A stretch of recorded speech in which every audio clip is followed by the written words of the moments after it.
हमारे देश के वामपंथी इतिहासकारों ने कोई कमी नहीं छोड़ी थी मुगल शासकों को महान बताने में, उनका गुणगान करने में। लेकिन इतिहासकारों ने हमेशा उनकी अय्याशी, उनकी कुर्ता छिपा कर रखी। लेकिन कहते हैं ना, सच एक न एक दिन सामने आ ही जाता है। मुगल शासकों की जिस गंदगी को छिपा कर रखा गया था वो सच धीरे धीरे सामने आ ही गया है। दरअसल मुगल काल के कई बादशाह और सुल्तान अपने भोग विलासित के लिए अलग अलग तरीके अपनाते थे। कोई किसी को लड़ाई में हराकर उसकी पत्नी या बेटी पर जबरन अधिकार जमाता था, तो कोई कोठे पर जाकर अय्याशी करता था।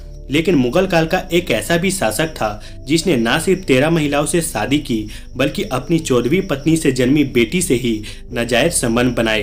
कहा तो यह भी जाता है कि इस शासक की मौत भी अधिक काम उत्तेजना बढ़ाने वाले पदार्थ के सेवन से हुई थी। ताजमहल का नाम सुनते ही इसके निर्माण करने वाले शाहजहां को दुनिया बड़े सम्मान से याद करती है, लेकिन उसकी अय्याशी और जिद ने उसे इस हद तक पहुंचा दिया था कि वह अपनी सेना के सूबेदारों की पत्नी समेत अपनी सगी बेटी से ही शारीरिक संबंध बनाने लगा था। शाहजहां की 13 पत्नियों के अलावा उसके हरम में 8000 औरतें थीं, जिनके साथ वो अपनी इच्छाओं के मुताबिक भोग विलास करता था। आप यह जानकर हैरान हो जाएंगे कि मुमताज का नाम मुमताज महल था ही नहीं, बल्कि उसका असली नाम अर्जुमंद बानो बेगम था। और तो और जिस शाहजहां और मुमताज के प्यार की इतने डींगे हाकी जाती है, वो शाहजहां की ना तो पहली पत्नी थी और ना ही आखिरी। शाहजहां ने मुमताज से पहले भी 3 शादियां कर रखी थी और मुमताज से शादी करने के बाद भी उसका मन नहीं भरा, तो उसके बाद भी उसने 3 शादियां और की। यहाँ तक कि मुमताज के मरने से 1 हफ्ते के अंदर ही उसकी बहन फरजाना से शादी कर ली थी, जिसे उसने रखेल बनाकर रखा था। समझने वाली बात यह है कि अगर शाहजहां को मुमताज से इतना ही प्यार था तो मुमताज से शादी के बाद भी शाहजहां ने 3 और शादियां क्यों की। कहा तो यह भी जाता है कि 38 साल की मुमताज की मौत किसी बीमारी से नहीं बल्कि 14वें बच्चे को जन्म देने के दौरान बहुत ज्यादा कमजोरी के कारण हुई थी। यानी शाहजहां ने उसे बच्चे पैदा करने की मशीन ही नहीं बल्कि फैक्ट्री बनाकर मार डाला। शाहजहां कामुकता के लिए इतना कुख्यात था कि कई इतिहासकारों ने उसे उसकी अपनी सगी बेटी जहानारा के साथ संभोग करने का दोषी तक कहा है। इतिहासकार फ्रांसिस वर्नियर ने लिखा है कि शाहजहां और मुमताज महल की बड़ी बेटी जहानारा बिल्कुल अपनी मां की तरह दिखती थी। इसलिए मुमताज की मृत्यु के बाद शाहजहां ने अपनी ही बेटी जहानारा को फंसाकर उसके साथ नाजायज संबंध बनाए।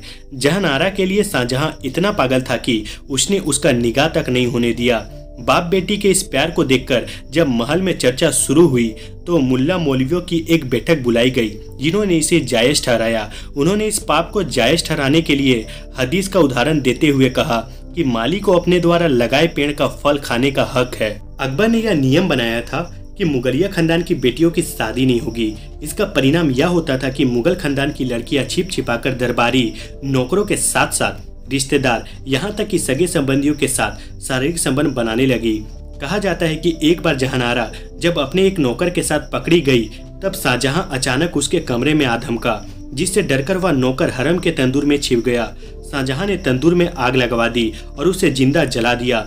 ये विडंबना है कि भारत के गौरवशाली अतीत को इतिहास के पन्नों में पहले तो जगह ही नहीं मिली। लेकिन अगर किसी जनूनी भारतीय इतिहासकार ने आक्रांता मुगल शासकों की सच्चाई सामने लाने की कोशिश भी की तो उसे सजा दी गई। उन पन्नों को जला दिया गया या फिर पूरी किताब को ही छिपा दिया गया।